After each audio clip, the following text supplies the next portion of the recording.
앞으로 나아갈 때 어떻게 결정을 못해요. 하나님 앞에 부르야 되는데 아무 응답이 없어요. 그러니까 그때 제사장이 할 수 있는 일이 바로 뭐냐면 이 30절에 우림과 툴림이라고 하는 것이 있습니다. 이 우림은 빛을 이렇게 딱 이렇게 하면 주사위처럼 되어 있지만 빛이 납니다.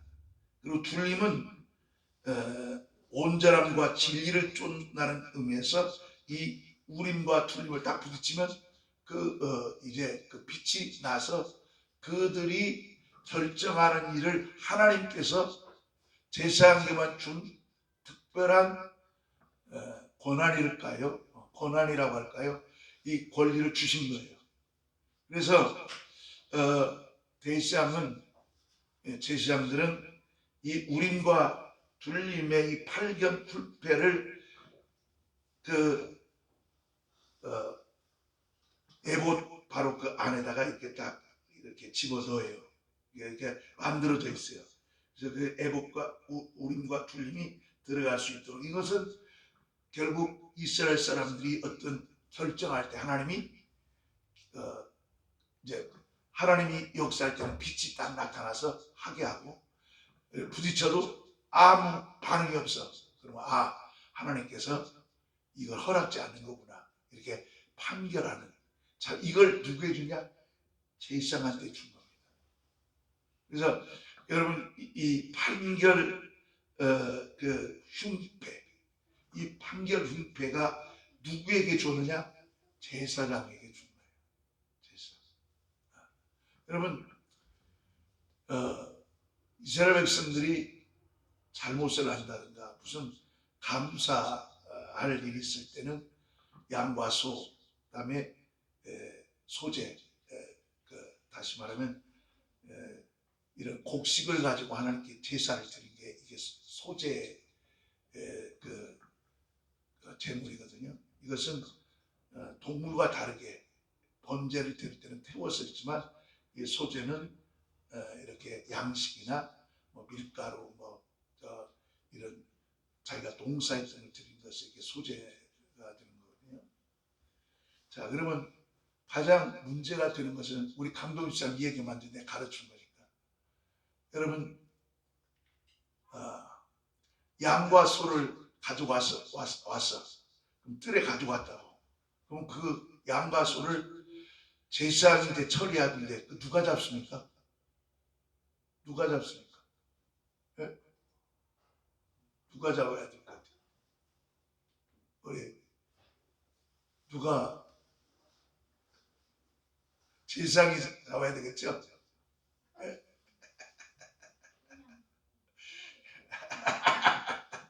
그러니까 성경을 이렇게 내역을 잘 이렇게 읽지 않으면은 이걸 이해가 안 되는 거야. 내역 1장에 딱 나와요. 가져온 사람이 잡는 거예요. 내가 만약에 이 생각을 해봤어요. 아이고, 저 양들 이스라엘 백성들이 장병만 60만인데 이 사람들이 와가지고 하나씩 양과 소를 가지고 잡았는데 제사장이 무슨 힘으로 그걸 다 잡아내?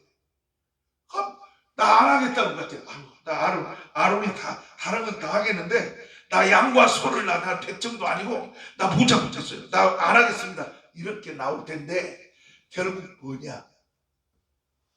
그것은 가져온 사람이 잡는 거예요. 그러면 어떻게 하냐? 가져와서 어떻게 하냐? 안수라는 거예요. 하나님, 내가 잘못했습니다. 이 잘못을 대신해서 이 양을, 소를 드립니다. 그러면 내 죄가 이 소와 양에게 전가되는 거예요. 이걸 그리고 잡아요. 잡고 그리고 재물 드릴 것만 누구한테 갖다 주냐? 제사장한테 갖다 주는 거예요. 이제 이해가 되니까 이렇게 해야, 여러분, 이걸 어느 목사들도 이거 자세히 안 보면 제사장이 잡아야지 이렇게 나온다고. 근데 자기가 드릴 것을 재물을 잡는 것은 쉬워요. 왜? 그러니까 이스라엘 사람들은 뭘 잡기로 유명하냐면 소와 양을 잡는 데는 전문가예요. 소와 양을 만일에 사람으로 태어나고 소와 양도 못 잡으면 이스라엘 사람들이 아니야. 이스라엘 남자가 아니야. 이스라엘 남자는 소위 소와 양 정도는 그냥 잡아가지고 다 분리시킬 수 있는 그런 능력이 있는 게 유대인들, 이스라엘 사람들입니다. 그래서 이스라엘 사람들은 왜 이미 자기들이 죄를 범하면 그 죄값을 대신할 수 있는 바로 이 제물들을 자기가 드리면서 내가 이런 죄를 졌습니다. 용서해 주십시오 하는 장차 보배로운 피를 흘리실 예수 그리스도를 바라보면서 양과 피를 드린 겁니다. 그렇기 때문에 그 문제가 이제 여러분이 이런 질문을 받지도 않았을 거야. 근데 내가 가만히 또 생각하니까 이거 가르쳐야 되겠다 해가지고 여러분이 되게 머뭇거립니다. 모릅니다. 제사한테 제사장이 근데 제사장이 가져와서도 그 제사장이 죄 때문에 한 것이 아니잖아. 누구 때문이니까? 자신 때문이니까 제사를 드니까 자신이 잡아서 정가시켜서 가져와. 그게 원칙이지. 그러니까 성경에 맞잖아요. 회개는 목사가 대신해 줄 수 없다고. 남이 대신할 수 없는 거예요. 제사장이 대신할 수 없어. 누가 해? 본인. 내가. 내 개인적으로. 그러니까 각각 다 회개해야 되는 거예요.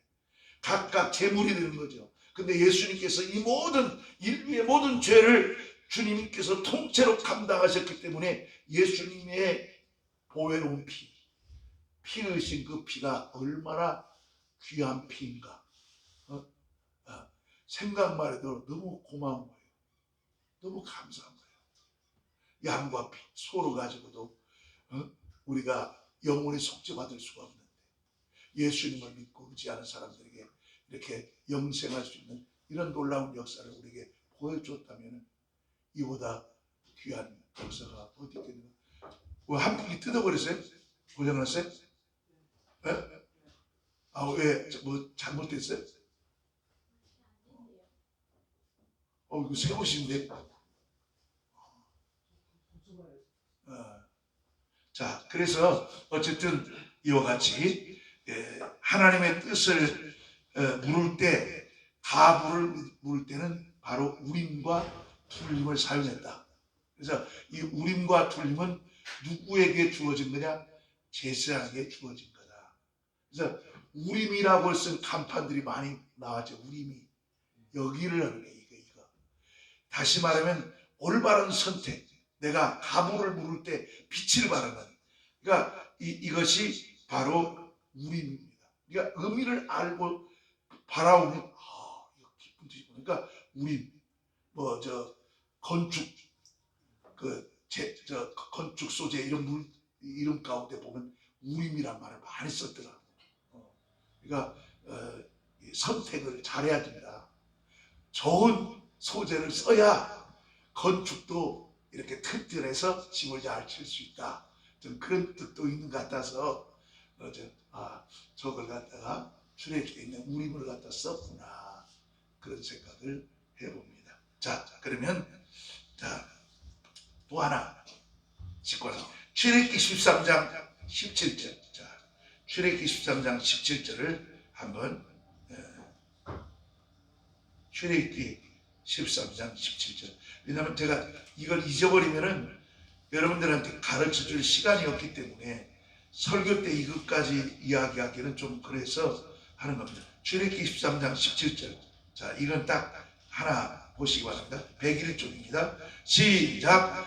바로가 백성을 보낸 후에 브레셋 사람의 땅의 길을 가까울지라도 하나님이 그들을 그 길로 인도하지 아니하시니 이는 하나님이 말씀하시기를 이 백성이 전쟁을 하게 되면 마음을 돌이켜 애굽으로 돌아갈까 하였습니다. 자, 보세요. 고센 땅에서 이렇게 그 남새에서 딱 나오면 해변가를 갖고 쭉 올라가면 가나안 땅이에요. 북쪽으로만 쭉 올라가면. 그런데 그 북쪽에 딱 누가 기다리고 있습니까? 브레셋. 브레셋은 호전적인 백성이죠. 전쟁을 최고 좋아하는 나라입니다. 아주 와일드한, 아주 호전적이고 싸움 잘하는 유명한 브레스에 있어. 그러면 그들과 대결하면 어떻게 합니까? 싸움하다가 아이고 다시 우리 다 그냥 애굽으로 다시 갈 거야. 거기는 그래도 바로가 지켜주니까 하고 돌아갈까봐. 그런데 하나님께서 어떻게 합니까? 모세를 어디로 돌립니까? 동쪽으로 돌리잖아요. 동쪽은 광야예요. 홍해 바다가 있는 광야. 그 홍해 바다를 건너면 광야라고 하는 것인데 여기에서 40년을 훈련을 시킵니다. 이게 교회입니다. 광야 40년을 훈련하는 것이 오늘 지금 우리 지상교회에 있는 교회가 해야 할 사명이에요. 그 사명이 바로 교회들에게 하나님 말씀을 훈련을 시켜야 되는데 이상하게 하지 않고 광장으로. 이게 지금 이게 목사들이 해야 할 일인가? 아니에요. 이게 하나님의 뜻이 아니에요. 당을 짓는 것은 있을 수 없는 거예요. 세상은 당이 있어도 교회 안에는 절대로 당이, 니골라 당을, 요한계시록 22장 6절에 니골라 당을 원치 않는다. 나도 싫어한다. 나도 미워한다. 그래서 니골라 집사가 유명한 것은 뭐냐면, 이 니골라 집사는 원래 이방 사람입니다. 원래 이방 사람인데 이 사람이 교회에 들어와가지고 이 유대교회에서 예루살렘 교회에서 한수받은 사람입니다. 6 집사는 다 예루살렘 사람인데 유대인인데 이 사람만은 유대인이 아니에요. 근데 이 사람이 편지를 해버렸어요. 다시 유대교로 돌아가가지고 이렇게 당을 만들었다. 그래서 우리는 이런 면에서 또 하나만 더 하고 있습니다. 출애굽기 32장 28절로 29절입니다. 자, 출애굽기 32장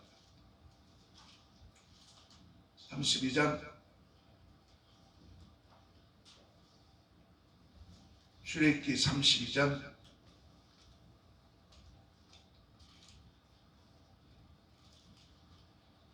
28절로 29절 우리 똑같이 한번 읽겠습니다. 자, 28절로 29절입니다. 시작.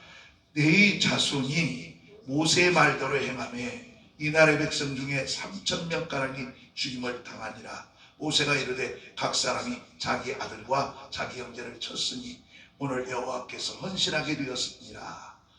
그가 오늘 너에게 복을 내치리라. 자, 보세요.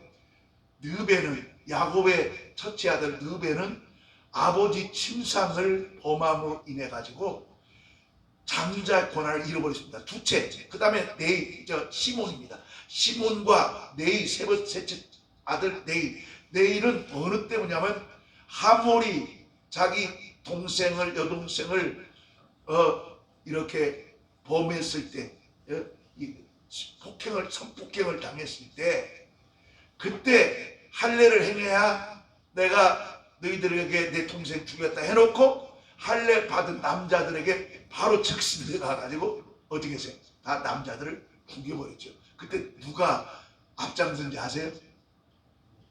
시몬과 네입니다. 셋째가 둘이 가버립니다. 아주 이 네이도 그러면 싸움을 참 좋아하는 족속이에요. 제사장이지만. 근데 이때 어느 때 다시 네이가 쓰임받게 되냐? 오늘 이 순간. 자, 모세가 이제 그 당시 우상 숭배했던 사람들을 이제 나눕니다. 근데 이것은 앞장서 세워서 그 우상 숭배한 사람들을 완전히 제압한 사람이 누구냐면 네이 족속. 여호와께서 헌신하게 되었으니 그래서 너희들은 내가 이제 이스라엘 제사장으로 쓰겠다. 하나님이 제사장으로 헌신하도록 하나님께서 세우셨다. 그래서 우리가 어떤 기회가 있을 때 하나님 앞에 양보하지 말고 하나님 앞에서 의를 행하면 하나님은 그걸 통해서 복을 주신다는 거. 그러니까 하나님 앞에 일을 시키면 사양하는 게 겸손이 아니라 어떤 일이 딱 됐을 때 내가 났을 때다. 그렇게 하니까 네이가 쓰임받게 되었다. 그리고 이 네이를 제외한 나머지 그 다음에 유다. 이 유다는 누굽니까? 이 지파에서 예수 그리스도가 온 겁니다. 넷째 가운데 가장 잘 나가는. 그러니까 야곱을 통해서 첫 번째 낳았던 사람들이 누구냐면 이 넷입니다. 나중에 둘째도 더 여섯을 낳았지만 레아가 넷을 다 낳은 이들 가운데서 하나님께서 이스라엘의 지도자로 썼다. 이런 의미를 본다면 우리는 정말 하나님은 첫째, 둘째 어떤 그것이 중요한 것이 아니라 하나님 앞에서 그때 그 시간대 내가 헌신과 충성을 다하고 그렇게 하나님이 인정하시면 그걸 끝까지 쓰신다는 거 잊지 마시기를 바랍니다. 자, 우리 출애굽기 23장 1절로 8절. 자, 읽겠습니다. 시작. 너는 거짓된 풍선을 퍼뜨리지 말며 악인과 연합하여 위증하는 증인이 되지 말며 다수를 따라 악을 행하지 말며 송사의 다수를 따라 부당한 증언을 하지 말며 가난한 자의 송사라고 해서 편법되이 두둔하지 말지니라. 네가 만일 네 원수의 길을 이런 소나 나귀를 보거든 반드시 그 사람에게 돌을 치며 네가 만일 너를 미워하는 자의 나귀가 짐을 싣고 엎드러짐을 보거든 그것을 버려두지 말고 그것을 도와 그 짐을 부릴지니라. 너는 가난한 자의 송사라도 정의를 굳게 하지 말며 거짓 일을 멀리하며 무지한 자와 의로운 자를 죽이지 말라. 나는 악인을 의롭다 하지 아니하겠노라. 너는 뇌물을 받지 말라. 뇌물은 밝은 자의 눈을 어둡게 하고 의로운 자의 말을 굽게 하느니라. 제가 굽게 한다는 말은 결국 불의하다. 그걸 쫓게 된다는 얘기죠. 그러니까 그러면 안 된다는 겁니다. 그러니까 의로움을 더 의로운 자는 굽게 하지만 불의한 사람들에게는 그것이 도리어 거침돌이 되고 더 악하게 된다 하는 것을 기억을 해야 됩니다. 그래서 공정한 기준으로는 바로 성경이며 성경에서 말하는 그 정의가 바로 의로운 것이고 그 정의에 우리가 따라서 우리가 살면 우리가 이 세상에서 하나님 앞에 복을 받을 수 있는 자라는 것을 기억하시길 바랍니다. 자, 질문을 읽겠습니다. 시작. 가난한 자에 대한 송사를 어떻게 처리해야 합니까? 출애굽기 23장 3절 6절. 자, 우리 3절 읽겠습니다. 시작. 가난한 자의 송사라 해서 편벽되이 드러나지 말지니라. 자, 6절입니다. 너는 가난한 자의 송사라고 정의를 굳게 하지 말라. 자, 결국 뭐예요? 편벽. 편벽이란 말은 한쪽으로 치우치는 말이에요. 부자 쪽에다가 이렇게 하고 가난한 쪽은 무시하고 이러면 안 된다는 거예요. 정의라고 하는 것은 법이라고 하는 것은 잣대가 똑같아야 돼요. 그래서 우리 사법기관이 요즘 참 문제가 많은 것이 뭐냐면 이상하게 이렇게 정의가 아니에요. 정의롭지가 않아요. 아무리 높은 사람이라 할지라도 높은 사람이 잘못을 했으면 그 높은 사람도 그 법의 정의 잣대로 해야 되는데 높은 사람들의 정의와 가난한 사람들의 정의가 달라. 잣대가. 그러니까 불신을 받는 거예요. 그래서 참 우리나라 그 사법기관들이 불신을 당하는 이유가 왜 그런가? 공정함을 잃어버리니까 그런 겁니다. 어디에 치우쳐버리면 문제가 생기는 거예요. 그래서 우리는 하나님 믿는 우리 예수 믿는 사람들은 어디에 치우치지 아니하고 항상 공정하게 정의롭게 그래서 부자라도 잘못하면 잘못했다. 가난한다 할지라도 또 가난하다고 해서 또 무조건 잘못했는데도 용서해준다. 이것도 아니에요. 그것도 아닙니다. 공정하게 재판을 해야 되는 것입니다. 그래서 옛날에 어느 지금 사법기관에 사법부에 대법관이 이런 판결을 했다고 해요. 커피 받으려고 운전기사가 100원을 빼다가 커피를 8개를 빼먹었어. 그런데 법을 아주 크게 때려가지고 그냥 잘려버렸어. 그 버스 회사에서. 그리고 그 사람은 대법관이 됐어. 그런데 높은 사람이 딱 할 적에는 뭐 몇만 원 먹어도 그냥 우습게 하라고.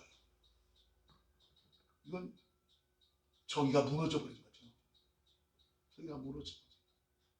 이러면 안 된다. 그래서 만일에 대법관 되기를 원한다면 나는 그거 안 하겠습니다. 그거 안 합니다. 법관의 도리를 잃어버린 겁니다. 그래서 정의를 굳게 해야 됩니다. 불운하지 않고 정의를 돈독하게 하고 그 법을 지켜야 된다. 이게 정의입니다. 자, 오늘의 묵상을 읽겠습니다. 자, 시작. 하나님이 가르치신 정의는 공정과 공평을 기준으로 하는 정의입니다. 사람은 때로 감정이나 관계, 사회적 지위와 권력에 따라 판단력이 흐려집니다. 약자를 동정하는 마음 때문에 잘못을 묻기보다 정황을 이해하려 들거나 원수를 미워하는 마음 때문에 무조건 잘못을 따져 묻습니다. 그러나 그렇게 사람을 차별하거나 편견에 흔들릴 때 정의는 바로 서지 못합니다. 하지만 하나님은 모든 사람을 공평하게 다루고 공정하게 판단하라고 명령하십니다. 약자라고 무조건 편들지도 원수라고 불이익을 주지도 말라 하십니다. 정의는 감정과 호불호에 넘어 하나님 앞에서 올바른 기준을 붙드는 것입니다. 우리 삶에서도 마찬가지입니다. 일상의 작은 선택, 직장과 가정에서 판단, 친구와 이웃에 대한 태도 속에서 우리는 흔히 감정과 관계에 따라 편파적으로 행동하기 쉽습니다. 그러나 하나님 앞에서 공정과 공평을 기준으로 생각할 때 우리의 선택과 행동은 하나님이 기뻐하시는 정의로 나아갑니다. 자, 여러분, 우리가 이미 제가 설명했지만은 우리는 어째까지나 공정이라고 말을 해놓고 우리가 공정을 행위를 하지 아니할 때는 하나님께서 법을 창조하신 하나님이 실망하시고 하나님은 노하십니다. 그래서 우리는 세상 법이라 할지라도 약자와 또 강자 같다 할지라도 똑같은 잣대로 해야 되지, 그냥 버스 기사라고 무시해서 그리고 좀 높은 사람들이 잘못하면 무조건 용서해주고, 이건 말이 안 돼요. 800원 때문에 그 사람 감옥 갔어. 옛날 우리 어디 옛날 중세시대 때 장발장이 빵을 훔쳐가지고 물론 그것도 그렇지요. 그러나 이런 것을 보면은 법이 얼마나 공정하지 못하는가를 하나의 사람들에게 이야기를 통해서 알리는 거죠. 이러면 안 된다고. 특히 우리 예수 믿는 사람들이 공정해야지, 공정하지 않고 그냥 예수 믿는 사람이라고 봐주고 예수 안 믿는 사람이라고 봐주고, 이것도 불공정하죠. 그 잣대는 똑같아야죠. 예수 믿는 사람도 잘못할 수 있다면 그 잘못에 대한 그 대가라고 회개하고 용서하고, 안 믿는 사람이라 할지라도 잘못했으면 거기에 대한 공정한 재판을 받아서 그 잘못을 뉘우치고 거기에 대한 대가를 받는 것이, 이게 바로 공정한 기준이지, 편벽에서 이쪽 저쪽 치우쳐서는 안 된다는 것을 기억하시길 바랍니다. 자, 1번입니다. 1번 우리 똑같이 읽습니다. 시작. 내가 내리는 판단과 선택 중 감정이나 관계에 치우쳐 공정하지 못했던 부분이 무엇입니까? 자, 어떤 일이 그런 적 있었습니까? 우리 강동훈 집사님, 이거 어떻게 이게 제가 항상 좀 겪는 상황입니다. 애들 싸울 때 그래서 내가 물어본 겁니다. 다른 사람들은 애가 셋이 키우니까 사실은 새 집 가장과 똑같이 하나 낳아서 키우도 어떤 아이 낳지도 않는데 새 집 가장과 같이 그렇게 키우다 보니까는 어느 때는 참 큰 딸 편 들자니 또 작은 딸이 또 작은 딸 편 또 애다면은 누나만 편 들고 나는 또 한다. 이게 참 이게 애비로서 얼마나 참 이런 갈등 이걸 늘 삶을 통해서 우리 강동훈 집사는 늘 경험하는 그런 일을 당하고 있는데 그렇습니다. 참 어떻게 해야 할지 모르지만 한 가지 분명한 것은 있습니다. 가장 편한 것이요. 잘못을 그대로 너는 이런 잘못이 있다. 이걸 가지고 너는 이런 잘못이 있어. 우리가 이런 잘못을 하면 안 돼. 하고 잘못을 지적해 주고 그리고 그 다음에 이제 너 그러면 안 돼. 다음부터 그러면 혼나 하고 이렇게 해야지. 그냥 무조건 알았어 하고 이거 봐주면 애들이 나중에 잘못에 대한 자기가 저지른 죄에 대해서 무뎌져 버려요. 그러면은 어떻게 되냐? 그냥 세상에서 잘못을 해도 아이고 우리 아버지도 다 용서해 준대 하고 너그러운 마음으로 자기가 그것을 어떻게 되냐? 문제가 되는 거예요. 만일에 우리가 사실 우리 조선시대에는 600년을 구태타 없이 끌어왔죠. 한 사람 임금. 그러니까 나머지는 무조건 반역자입니다. 그냥 다 잡아서 삼족을 보냈습니다. 그런데 참 우리 이 근대사에 들어와서 민주화가 들어오면서 대통령도 지도자도 국민에 의해서 주권에 의해서 선택된다 갖고 이렇게 했어요. 근데 그렇게 국민 투표를 해놓고도 또 독재를 합니다. 그러니까 결국 어떻게 됩니까? 나는 이런 생각을 합니다. 제가 그렇게 목사로서 이런 말을 해서는 안 되겠지만 법을 엄중하게 재판을 해야 됩니다. 이런 쿠데타를 했다, 내란을 일으켰다 그러면 봐주면 안 됩니다. 그리고 사면도 안 됩니다. 사면해 주니까 해도 다 용서받는구나 이렇게 되기 때문에 문제가 생깁니다. 만약 형 때문에 죽을 때까지 감옥에서 못 나오도록 딱 막아버려야 합니다. 법으로. 그래야 이제 어떠니까 쿠데타 내란을 베풀면은 영원히 사형이 되나 감옥에서 못 나오는구나. 감옥에서 죽는구나. 이걸 시민들한테 보여줘야 다시는 안 합니다. 군인들도 마찬가지입니다. 그러니까 옛날에 박정희 전두환 전 대통령 있을 때 다 그렇게 했잖아. 그러니까 지금도 그 생각하는 거예요. 내란 잘못했으면 잘못했다고 했는데 안 해. 그래놓고 투표를 해달래. 그런데 그걸 또 투표해줘. 당신 쿠데타라도 대통령 해 먹어봐. 이런 식으로 법을 갖다가 그런 식으로 밀어주면 누가 아마 나라고 해도 이 나라가 어떻게 되겠냐 이 말이에요. 안 됩니다. 이것은 공정한 것이. 왜냐하면 내가 오늘 공정한 기준에 의한 정의를 이야기하니까 여기에 이해하는 거예요. 그래서 다시는 우리 대한민국에는 이러한 볼리비아가 있잖아요. 볼리비아는 200년 동안을 192번 쿠데타를 했답니다. 그러니까 결국 내가 따져보니까 1년에 한 번씩 쿠데타를 한 거예요. 거의 192번. 그러니까 그 나라가 어떻게 되겠어요? 저 중남미에 있어요.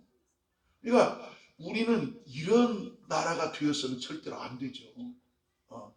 그래서 대한민국이야말로 민주주의의 가장 모범된 국가로서 발전을 하기 위해서는 절대로 불의를 통해서 불법을 통해서 쿠데타를 통해서 이런 말처럼 죽여 엎어버려야 되겠어. 이런 말하는 사람들이 대개 이 사람들입니다. 뒤엎으면 뭐가 뒤엎습니까? 나라가 망하겠다는 거 똑같은 거 아닙니까? 어? 그러면 안 돼요. 절대 거기에 동조해 주면 안 됩니다. 우리 기독교인들은 거기에 동참해 주면 안 돼요. 어디 그런 게 어디 있냐고 하면서 딱 그 잘못에 대해서 지적할 줄 있어야 합니다. 그래서 차별과 편견에 흔들려서 정의를 세워야지 정의를 무너뜨리면 안 된다. 할렐루야. 우리는 지금 그렇게라도 한번 쥐 바꾸고 싶습니까? 그냥 엎어뜨려 버리고 싶습니까? 그것이 우리 잘못된 겁니다. 잘못된 겁니다. 자, 그러면 2번입니다. 자, 2번입니다. 자, 시작. 약자나 원수, 불리한 위치에 있는 사람에 대할 때 나는 어떻게 공평하고 공정하게 행동할 수 있습니까? 약자나 원수. 약자나 약한 사람은 나한테 무시하고, 약자라고 무시하고, 원수. 저놈은 원수니까 당연히 벌을 받아야 되겠고, 불리한 위치에 있는 사람이 대할 때 어떻게 공평하고 정의롭게 행동할 수 있습니까? 어떻게 해야 되겠어요? 우리 노신사람 이럴 때는 어떻게 해야 되겠습니까?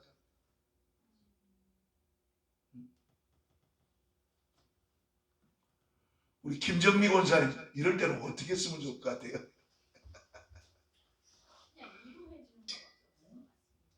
위로해 주는 거다. 그렇죠. 제가 뭔가를 바꿔줄 수 있는 형편은 안 되고. 그렇지. 그렇죠. 위로도 될 수가 있겠죠. 왜냐하면 약자한테 위로도 필요하고 원수 앞에도 또 그런 불리함이 있기 때문에. 근데 항상 원하는 것은 공평과 공정을 바라잖아요. 이럴 때 어떻게 해야 되냐면 우리가 바로 이럴 때도 마찬가지입니다. 우리 예수 믿는 사람들은 여기 말한 대로 공정한 기준에서 벗어나면 안 돼요. 그래서 그렇게 하지 형편 따라서 봐주면 이 나라가 어떻게 되겠어요? 법이 무너져 버립니다. 대한민국 무너집니다. 우리 예수 믿는 사람들은 정말 이렇게 어떤 기준을 생각할 때 선택과 행동은 하나님 기뻐하시는 것을 선택해야지 하나님께서 싫어하는 것을 선택하면 안 돼요. 하나님은 어떻게 하셨을까? 예수님께서 이럴 때면 어떻게 하셨을까? 이때가 필요합니다. 그래서 이것을 문제를 삼고 주님은 이렇게 했을 거다. 그렇게 하면 그게 답입니다. 그런 정신으로 나간다면 분명히 주님이 너는 올바른 재판관이다. 너 온다는 판단했다. 이렇게 말할 수 있습니다.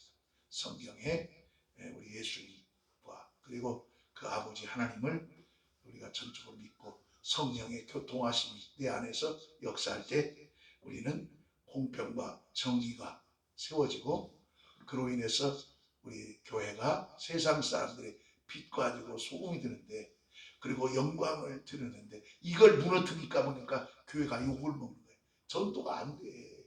교회 앞에 교회 나오라면 니들이나 잘해라 이렇게 소리가 듣게 되기 때문에 우리는 오늘 공정과 기준의 정의 이걸 다루는 특히 2026년에 우리 정의는 특히 더 우리 내란과 이 계엄을 때문에 어려움을 당했던 우리들에게는 우리 마음 가까이 다가오는 말씀이기 때문에 우리 대한민국이 빨리 이제 불의를 잘못된 것을 바로 세워서 불의가 절대로